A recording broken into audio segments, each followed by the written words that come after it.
Exercise 5.3। देखिए सबसे पहले इसमें आपको फर्स्ट, सेकंड और थर्ड इन तीनों क्वेश्चन के दो दो लास्ट के दो दो पार्ट जी एच रिमूव कर देने हैं। यानी आपको हर क्वेश्चन के 6 पार्ट ही सॉल्व करने हैं, ए टू एफ। सेकंड के भी ए टू एफ, थर्ड के भी ए टू एफ। अब देखिए फर्स्ट क्वेश्चन में क्या कहा है, find the HCF of the following bye listing the common factors. इनके देखिए HCF निकालना है। HCF का मतलब क्या होता है, हाईएस्ट कॉमन फैक्टर। ये इसकी फुल फॉर्म है, हाईएस्ट कॉमन फैक्टर। देखिए फैक्टर आप पहले भी समझ चुके हैं। फैक्टर वो नंबर होते हैं जो किसी नंबर को डिवाइड करते हैं, जैसे कि 10 है। 10 एक नंबर है। अब देखिए 10 को कौन कौन से नंबर हैं जो 10 को पूरा पूरा डिवाइड कर सकते हैं। सबसे पहले तो 1 हर नंबर को डिवाइड कर देता है, ठीक है। क्या कहा मैंने, 10 को डिवाइड कर सकता है 1। 10 डिवाइड हो जाएगा 2 से भी, 3 से नहीं होगा, 4 से नहीं होगा, 5 से होगा, 6 से नहीं होगा, 7 से नहीं होगा, 8 से नहीं होगा, 9 से नहीं होगा और 10 से खुद होगा। जब लास्ट में फाइनल वही नंबर आ जाए हमारे पास, क्योंकि हर नंबर खुद को तो डिवाइड करता ही है। 1 सबसे स्टार्टिंग में होगा, 1 सबको डिवाइड करता है और खुद वो नंबर अपने आप को डिवाइड करता है। तो ये 4 ऐसे नंबर हैं जिनकी टेबल में 10 आता है, या ये कहें कि जो नंबर 10 को डिवाइड पूरा पूरा कर देते हैं। तो यही 4 नंबर ही 10 के फैक्टर्स हैं। अब इसी तरीके से हमें निकालना है HCF, हाईएस्ट कॉमन फैक्टर। तो फर्स्ट क्वेश्चन है 20, 30। 20 और 30 का HCF क्या होगा। देखिए आप क्वेश्चन देखिए, समझ आ जाएगा कि HCF एक्चुअल में है क्या। कॉमन फैक्टर, इसके भी और मेथड होते हैं। इस चैप्टर में फ़िलहाल इस क्वेश्चन में कॉमन फैक्टर को बताकर HCF निकालना है।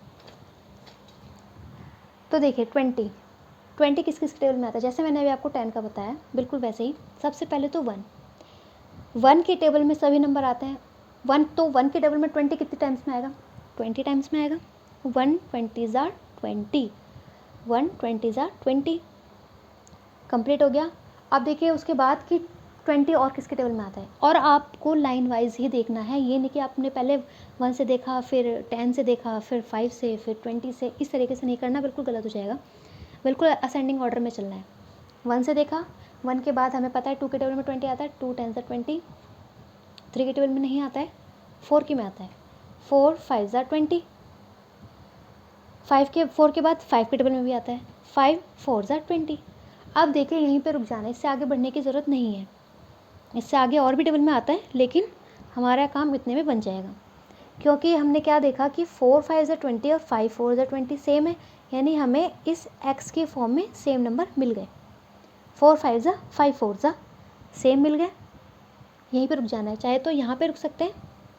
4 5 ज़ा जब हमें पता चल गया कि 4 5 ज़ा के बाद 5 ही आएगा, 5 4 ज़ा सेम नंबर आएगा, तो यहीं रुक जाइए या एक स्टेप आगे बढ़कर रुक जाइए। अब 30 पर चलते हैं। सबसे पहले 1 से देखेंगे, 1 30 ज़ा 30।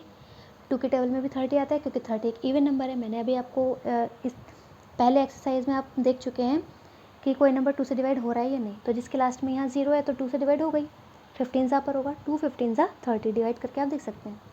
3 की टेबल में 30 आता है, 3 10 ज़ा 30। 3 के बाद 4 में 30 नहीं आता है, 5 में 30 आता है, 5 6 ज़ा 30। 5 के बाद 6 में 30 आता है, 6 5 ज़ा 30। फिर वही क्रॉस में हमें सेम नंबर मिल गए, 5 6 ज़ा 30, 6 5 ज़ा 30 सेम मिल गए। यहीं रुक जाना है। अब इन सब के फैक्टर्स लिख लेंगे। फैक्टर्स ऑफ 20 के फैक्टर क्या क्या मिले हमें, 1 2 4 5। अब यहाँ से यू शेप में वापस जाना है। 4 5 देखिए 4 5 4 5। अब इसे बार बार नहीं लिखना, रिपीट नहीं करेंगे, एक बार लिख लेंगे 4 5 4 5। उसके बाद 10 20, ठीक है। ये हो गए 20 के फैक्टर्स। अब लिखते हैं 30 के फैक्टर्स। फैक्टर्स ऑफ 30 के फैक्टर क्या क्या हैं, 1 2 3 5 6। यू शेप में आगे बढ़ना है, 10 15 30। ये लिख लिया हमने फैक्टर्स। अब है कॉमन फैक्टर्स, क्योंकि क्या कहा था, कॉमन फैक्टर को लिस्ट करके, ये कॉमन फैक्टर्स ही लिस्ट किए हमने, सॉरी ये फैक्टर्स लिस्ट किए पहले हमने, अब इनके कॉमन फैक्टर बताएंगे। तो कॉमन फैक्टर का मतलब है कि ऐसे फैक्टर जो कि दोनों में ही मिल रहे हैं, जैसे 1 और 1, 2 एंड 2, 5 एंड 5, 10 एंड 10। यानी जो नंबर ऊपर इसके फैक्टर में भी है और इस नंबर के फैक्टर में भी है, वो हो कॉमन फैक्टर। ये हो गए कॉमन फैक्टर यानी CF। अब फाइनली क्या बताना है, HCF highest, H for highest, यानी कि जो कॉमन फैक्टर्स आपने लिखे हैं उसमें भी सबसे बड़ा नंबर कौन सा है। ये है कॉमन फैक्टर्स, ये सभी फैक्टर्स हैं, इनमें जो जो मिले वो हुए common factor. In common factor में सबसे बड़ा नंबर कौन है, 10, तो 10 ही है HCF। अब इसका बी पार्ट देखते हैं, 32 56, स्टार्ट 1 से ही करना है, 1 32 ज़ा 1 32, 32 2 के टेबल में भी आएगा, क्यों, क्योंकि वो इवन नंबर है। तो 2 के टेबल में कितनी बार में आएगा, डिवाइड करके आप देखेंगे तो 16 आएगा, 2 16 ज़ा 32। उसके बाद 3 की टेबल में 32 नहीं आता, 4 की टेबल में आता है, 4 8 ज़ा 32। 4 के बाद 5 6 और 7 की टेबल में 32 नहीं आता, 8 की टेबल में आता है, 8 4 ज़ा 32। अब देखिए हमें क्रॉस में 4 और 8 मिल गए, यहीं रुक जाना है, 56। या फिर देखिए या तो हमें क्रॉस में मिलने चाहिए सेम नंबर, या हमें एक ही लाइन में, जैसे कि 4 4 ज़ा एक ही लाइन पे सेम मिल जाते हैं। तो 56 में 1 से स्टार्ट करते हैं, 1 56 ज़ा 56, 2 की टेबल में 56 आता है, 2 से 56 को डिवाइड करेंगे तो 28 आएगा, या फिर ये कहें 2 के टेबल में 28 टाइम्स में 56 आता है। 3 की टेबल में नहीं आता, 4 की टेबल में आता है, 4 14 ज़ा 56, 5 की टेबल में नहीं आता, 6 के में नहीं आता, 7 में आता है, 7 8 ज़ा 56, और 7 के जस्ट बाद ही 8 में आ जाता है। तो 7 और 8 देखिए मैच हो गए, यहीं रुक जाना है। अब लिखेंगे इनके फैक्टर्स ऑफ 32 सारे फैक्टर लिख लिए, फैक्टर्स ऑफ 56 के सारे फैक्टर्स लिख लिए, ठीक है। 1 2 4 8 16 32, 1 2 4 7 8 14 28 56। अब इनमें कॉमन फैक्टर लिख देना है। कॉमन फैक्टर्स कौन कौन से, 1 2 4 8। अब इनमें सबसे हाईएस्ट कौन सा है, 8 है, तो HCF है 8। तो यही है हमारा हाईएस्ट कॉमन फैक्टर, यानी ये वो नंबर है, ये वो सबसे बड़ा नंबर है जो कि 32 और 56 को डिवाइड कर देगा।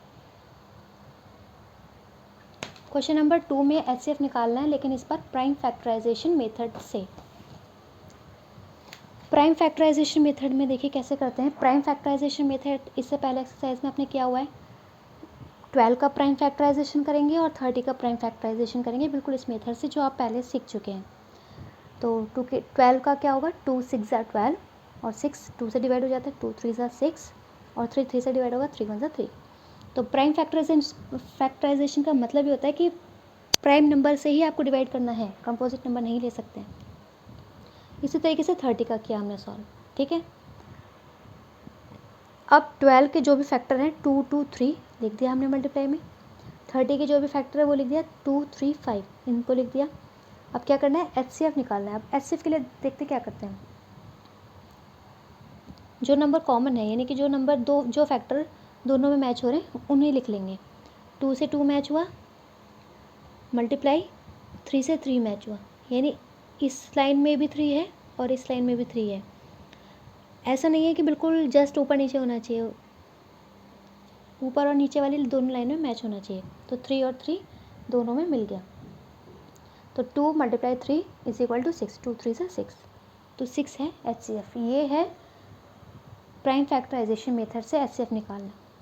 अब चाहे 2 नंबर के हों या 3 नंबर के हों, इसी तरीके से करना होता है।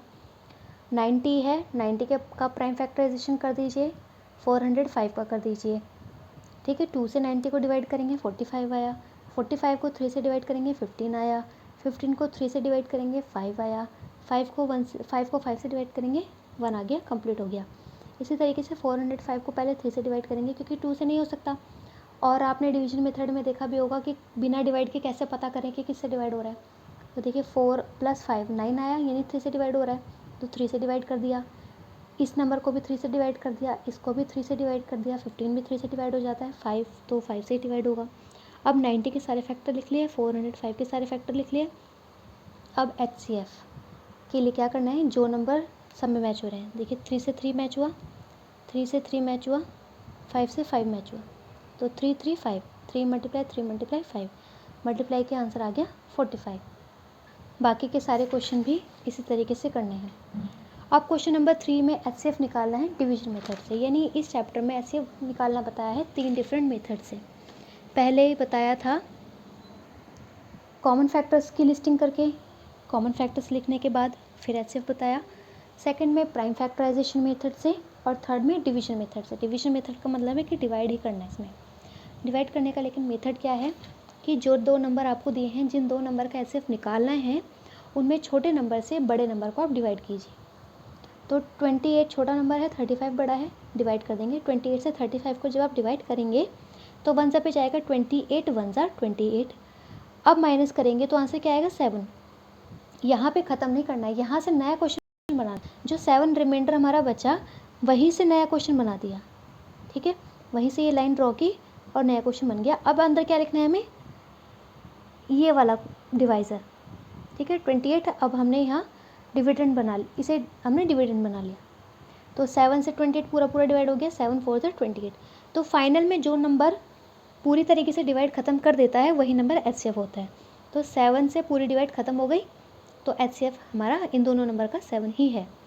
अब इसी तरीके से 150 से 350 को आप डिवाइड करेंगे तो 150 2 ज़ा 300, 300 है, माइनस किया 50 बचा, 50 से नया क्वेश्चन बना दिया 150, 50 3 ज़ा 150, माइनस करके आंसर ख़त्म। HCF क्या बचा 50, क्या आया 50 हमारा HCF, क्योंकि 15 ने फाइनली पूरा डिवाइड कंप्लीट कर दिया। अब सी पार्ट देखिए इसका, 189 से 315 को डिवाइड किया, 1 पे जाएगा तो आंसर बचा 126। 126 से नया क्वेश्चन बना, यहाँ पे हमने जो पहले डिवाइजर था वो डिविडेंड हो गया है। 126 1 ज़ा 126, माइनस किया बचा 63। अब यहीं से आगे, मतलब जब तक कि हमारा पूरा डिवाइड कंप्लीट नहीं हो जाता, रिमाइंडर में 0 नहीं बचता, तब तक ये डिवाइड का इस तरीके से मेथड चलता रहेगा ये। अब 63 जो रिमाइंडर है, अब ये नया डिवाइज़र बन गया है और ये वाला डिविडेंड अब यहाँ पर आएगा। तो 63 2 ज़ा 126 पूरा पूरा डिवाइड हो गया, तो आंसर 63 क्या है HCF।